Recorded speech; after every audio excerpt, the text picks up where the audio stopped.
What's up, everybody? Dark1985. There's levels to this. My beautiful people, I hope you guys are having a great day today, a great night today, great evening, whenever it is that you are watching this. I hope it's a good time regardless. Man, so much gaming news and so many gaming topics have came out recently that I've actually, for the first time in a long time, have felt like there's so much to talk about that I actually forget to make a video about something or to talk about something. But honestly, that actually happens a little bit more than I would like to admit. But I feel like now it's been a lot of big topics back to back that I'm just like, damn, I need to go ahead and make this video. What's up, Luna? So my cat just decided to, well, one of my cats just decided to get close to the computer. I hope she doesn't step on it. Oh, she's coming onto my lap now. All right. Okay. Yep. If there's one thing you don't know about cats, is that they pretty much do what they want. And when they want affection, it's whenever the hell they want affection. It's not whenever you want to give them affection. It's whenever they want it. So at random times, they'll just come to you, sit on your lap or sit next to you. And that's just them. It's like, okay, now it's my turn to get my affection. So as Luna sits here next to me and I pet her like the evil villain from Austin Powers. She's a great cat too. Not great cat. I want to talk to you guys about the Series X. And the reason I want to talk to you guys about the Series X is because there's been we're going to call it a rumor. Until it comes straight from Microsoft, we're going to call it a rumor that another Xbox is coming in 2027. Is that what the rumor is? Please don't step on it. Don't step on it. No. Put you down. Sorry, baby. Can't let you step on the computer. You're gonna mess up my stuff. That another Xbox is coming in 2027, or is it 2026? I don't know. The rumors never. It can never solidify exactly when Xbox is gonna die. But regardless, no, I don't think Xbox is gonna die at all. I don't even think that doesn't make any sense at all when you think about it from a logical perspective. Why would a company spend $79 billion to die? Now, can Xbox change the direction or change who they are or change the way that they do business? Sure, that's perfectly fine. That's understandable. I would argue that because Xbox understood that they were losing so badly, they changed their direction, and now they are a beast and a monster, and they are, whether you want to believe it or not, a problem in the gaming industry for Sony and for Nintendo. Xbox cannot be denied. If Xbox would have stayed the way that it was going before, it probably would have been in a very, very bad place. They put their money where their mouth is, and now they own one of the largest IPs in gaming, period. One of the largest IPs in their competitors' platform. That's huge, okay? They are into the future as far as the cloud goes, and they have pioneered what a subscription service looks like. I don't care who started it first. I care who did it better. And you're not gonna argue with me that Game Pass is not the best gaming service right now. It is. The only one that I would kind of maybe even give it an ounce of acknowledgement, maybe it's gonna be GameFly. Shout out to Cowboy from And Now Your Mama Knows. And the only reason is because, like he says, he has no limitation on what he can rent. He can literally rent everything. The only problem is that it comes physically and he's got to mail it back and all that other stuff. But for all of you old timers and dinosaurs that like physical media, GameFly should be your thing. I admit that's perfect, right? That'd be the only one, because again, there's no limit as to what you can rent on GameFly. So that's the only thing that I would say, is maybe competing with Game Pass. But even then, if you got Game Pass Ultimate, the amount of different services and different things and different perks that you have is unmatched. But that's not what this video is about. That's not what this podcast is about. That's not what this 30-minute sessions is about. I want to know how you feel if you are an Xbox Series X owner today. December 19th of 2023. Was the Xbox Series X a scam? I'm going to answer that question. Hopefully I can answer it in less than 25 minutes because that's what we got left here in the show. But I'm going to answer this, and then I want you to think about your own experience with the Xbox Series X. And I want you to be truthful. It's only us in here, right? Ain't no ponies in here. It's only us in here, all right? So we can be truthful with ourselves, all right? All right. So we got to start in the beginning. My story. Why did I purchase an Xbox Series X? Okay. I had the options of buying either or when they both came up, right? Why did I went ahead and put the effort into getting an Xbox Series X? I remember I kept refreshing my my browser. I was on Best Buy. And to be honest with you, it actually wasn't that hard. I only had to refresh it when the pre-orders came up maybe 3 times, and then boom, I got it. It was actually wasn't that bad, okay? PS5 was a different story, right? But the Xbox Series X, 3 times refreshed, boom, got it. We good. We in there. Why did I buy it?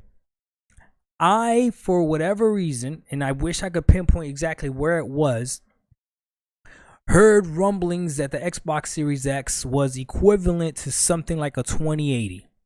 Now, at the time, I was new to PC gaming. I was gaming on a gaming laptop on a 1660 Ti, which I thought was amazing. I first started gaming on a gaming laptop with a 1050, and that blew my mind. And then I got a 1660 Ti after my boy IsoMotion Gaming, shout out to you, made fun of my 1050 Ti laptop. So I got a 1660 Ti laptop, and it blew my mind. Shout out to Dave 2D. I used to watch his YouTube videos religiously about these gaming laptop, and Jared's Tech too, and all that other stuff.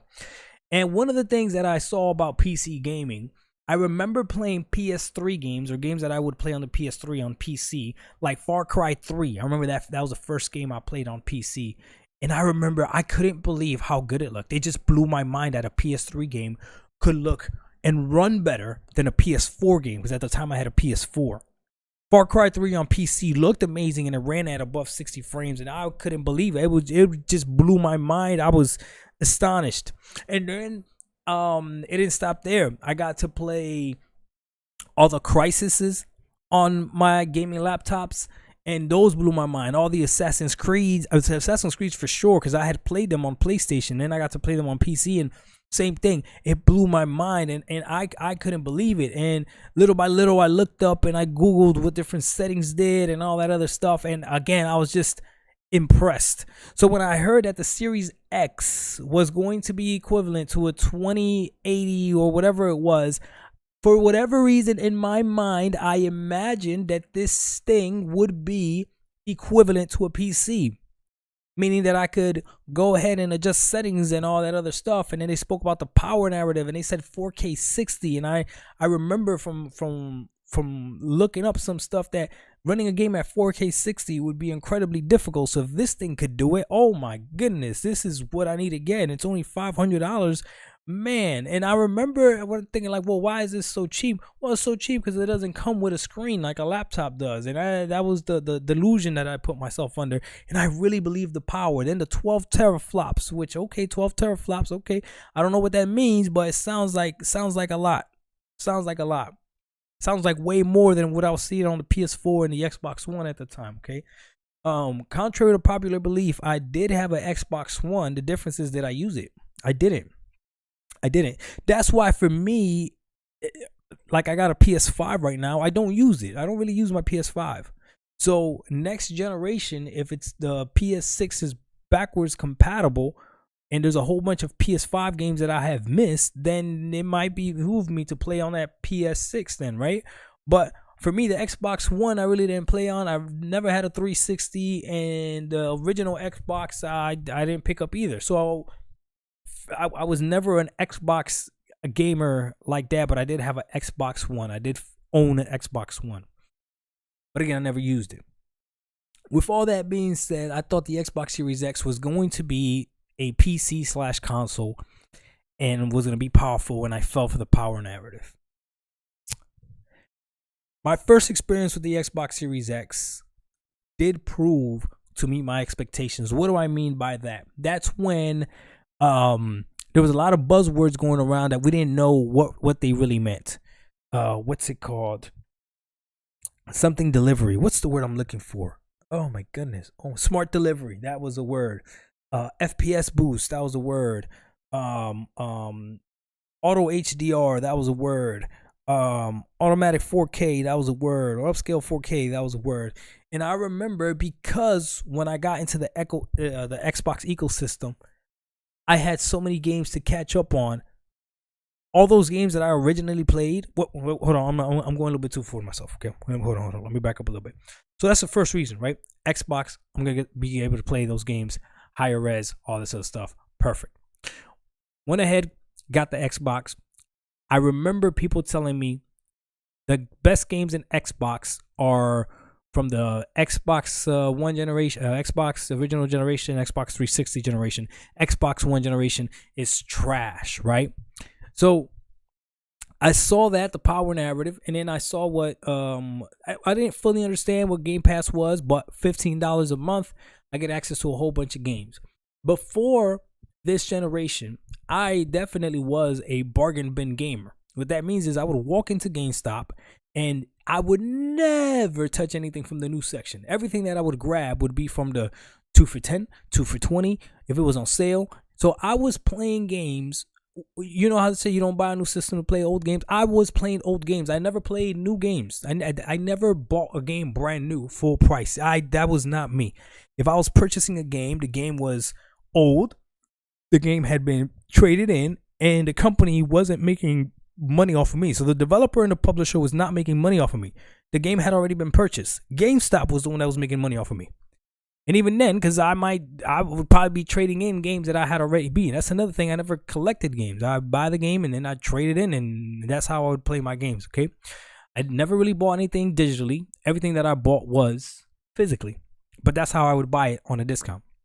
So when I heard about Game Pass, and I've always been subscribed to Game Pass Ultimate even before I fully knew exactly what it was, but because it was just $15 a month, which was essentially what I was probably spending on gaming anyways, maybe a little bit less. Maybe I would spend $15, $20 every 2-3 months or whatever, but $15 a month and I could access a whole bunch of games. Man, that made sense to me. The only problem was, would it be the library that I liked? Because at the time, I was a huge Uncharted fan. I had beaten all the Uncharted's. I beat the first Last of Us. I like the Sony first party games, the one and done games. Like the one and done games aren't bad. They're just a reality, like I said in a video that I just dropped. But I went ahead and decided to get Game Pass. So now I have Game Pass. I have my Xbox Series X, which is the most powerful console, and I get to play games like I did on PC. Now, as I'm running through all the Gears and I'm running through all the Halos, right, the beginning of this generation, I am on fire when it comes to getting on podcasts and talking about gaming and everything. To me, Xbox and Game Pass can do no wrong because I am having the time of my life because I'm playing all these Halo games, upscaled, okay, especially the Halo Master Chief Collection. I'm playing at 120 hertz, so it's literally meeting my expectations. I'm like, yeah, this is exactly what I wanted. To game like I'm gaming on PC, right? Even stronger, 4K 120. I'm killing it on the Master Chief Collection, right? Gears of War, 4K 60, killing it. Auto HDR, killing it. Oh my God, these games are amazing. Okay, and I'm only paying $15 a month. I was literally, oh my God. And then my Xbox Series X was so fast. I turned this thing on. It's ready. Quick resume. That was another buzzword that we thought was a buzzword. No, quick resume is the truth. When I play in a game that does not have quick resume, I get mad. Quick resume is the truth. I'm telling you right now. So I'm playing all these games, having an amazing time, and Xbox Series X is meeting my expectations. Then games start coming out that are made for this generation, or cross-gen, excuse me, but supposedly are optimized for the Series S and X. And I see across the pond that the PS5, for whatever reason, even though it doesn't have the same number of teraflops or all that other stuff, is beating Xbox in the one thing that to me now is the most important thing of gaming. To enjoy gaming besides the gameplay and the story and then, you know, the art direction. Also, like technically, the most important thing technically in gaming which is the FPS. And the PS5 was dog walking the Xbox Series X in a lot of games. And I'm wondering what is going on? What is going on? Then small facts would come out like the Xbox Series X has more 120 hertz games than the PS5 does. Yes, it does when you think about the older games and the back catalog and all that other stuff. Okay, yes, that's true. But these newer titles or whatever were not, Xbox was not beating the PS5. Every once in a while it would beat the PS5 in like resolution or whatever, but it wasn't enough. The true separation of power wasn't there. And when Sony started releasing first party games, man, those games looked beautiful. I don't care if you agree with me as to how boring some of those games are, or if you disagree with me with how boring some of those games are, and you think those games are phenomenal. What we're all going to agree on is that Sony knows how to make games that look amazing. And that can't be denied. Your eye must be really bad if you think that Sony makes ugly looking games. So when I saw that, it was like, man, that's wow. Then Halo was supposed to be that game that was supposed to blow everything out of the water. But thank God Forza Horizon 5 came out before. So when Forza Horizon 5 came out, I remember looking at that game like, okay, this is the power. Here we go. And to this day, I think Forza Horizon 5 and Horizon Forbidden West are the two best looking video games of this generation. I haven't really played Spider-Man 2 like that, so maybe that might be up there. You guys let me know. And obviously Flight Simulator looks phenomenal, but some people won't count Flight Simulator because they say it's a sim. To me, Forza Horizon 5 looks better than Forza Motorsport on the Series X. But I'm curious, you guys tell me what's the best looking game this generation? Give me one from each side. Yeah, I'm curious to see. But regardless, I went ahead and with Horizon 5, it met my expectations, looked beautiful. And then Halo came out. And Halo was a mixed bag because Halo Infinite looked great at times. And then at times it just looked normal. I'm being honest with you. It looked great at times, and then at times it just looked normal. What Halo Infinite was, though, was an incredibly fun game. The freaking gameplay loop of Halo Infinite for me was amazing, from the story all the way to the multiplayer. Just the gameplay, the gun, when you kill somebody, that little tick sound at the end, like everything, all of it was phenomenal. I loved the action. I enjoyed the game thoroughly. There's not one part of Halo Infinite that I was like, oh, I hate this section. Went ahead and played it again on Heroic. Still haven't beaten it on Heroic, but I got to beat. I think I'm in the last stage right now. But enjoyed it to the max. Then, after Halo Infinite, we had that 1 year there where everything kind of like, there was nothing else being released. I mean, there was games released, but they were like smaller games and all that other stuff. However, Xbox still managed to put a lot of stuff into Game Pass and keep Game Pass relevant. And I just continued gaming more than I had ever gamed, before. But at that point, probably after the first 6 months of my Xbox Series X, I realized that it was not the more powerful console, and the original reason why I bought the system was a lie. And then I started to question whether or not the Series S would have been a better purchase. So much so, though, I remember I was upset that the power narrative wasn't true, that I would blame the Series S as to why the power narrative wasn't true. I believed what the ponies were saying, when in reality, that's not true. It's all about talent and the developmental team, because the Nintendo Switch has Breath of the Wild, which is one of the most beautiful looking games. One of the most physics in the game is amazing. Like, that game is incredible, and that's running on a tablet.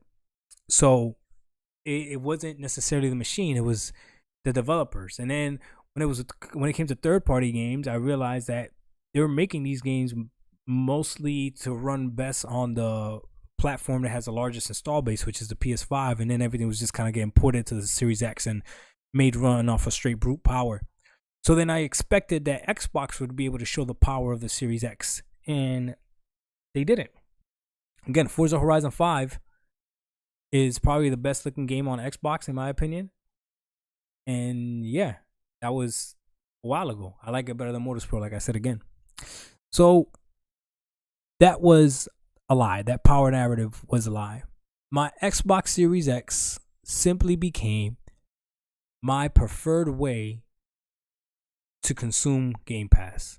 And then that's when my channel shifted to more of a Game Pass subscription channel. So, which still encompasses Xbox, but the console itself, the conversation of the console in my channel, kind of died off. And I have plenty of videos where I talk about how the PS5 is the better console, how the PS5 is a stronger console. If you're talking about console for console, the PS5, does a lot of things right. It does a lot of things wrong too. I think the controller is a gimmick, and I definitely don't like the way it looks.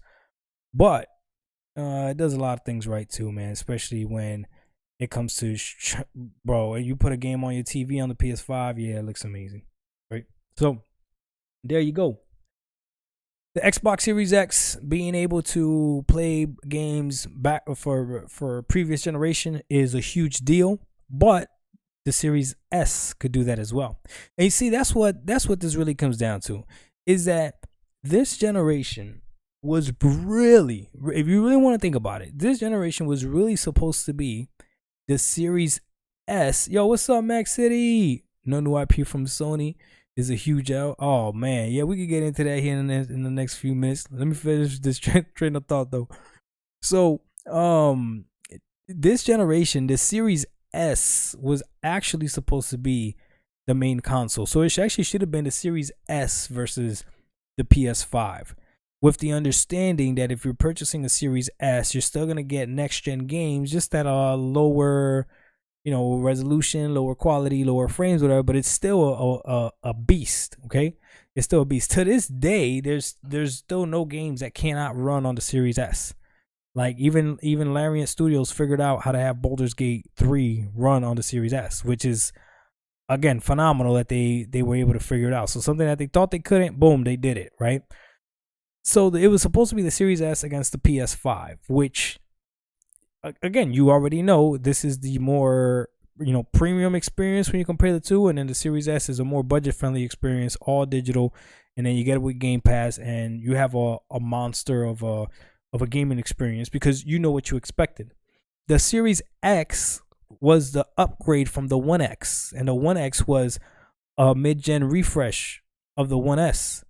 So when they talk about how there's going to be a PS5 Pro and there's not going to be another Xbox Pro or whatever because the Xbox Series X is the Xbox Pro, I can believe that. I can believe it. Why would I not believe that? That when they said that the Xbox mid-gen refresh is already here, is the Xbox Series X. I can believe that. Okay. The next Xbox, though, I think they gotta keep the same pattern that they have with this one of the making sure it can play backwards compatible games, right?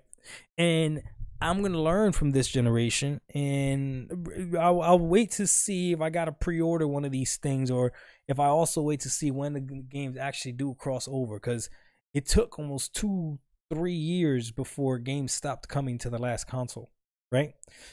So is it really worth it? I don't feel like they have used the full power of the Series X yet. Maybe next gen console they will do that, and then the Series S will become obsolete. Maybe, I don't know. And then we can actually see the Series X in what it should have been then when the new console comes out, because they won't push the new console and leave the Series X behind, if that makes sense. And then the new console will be what the Series S is to this generation. You know what I'm saying? The Series X will be what the Series S is to that generation. Okay. So we'll see how it all plays out. But was the Series X a disappointment?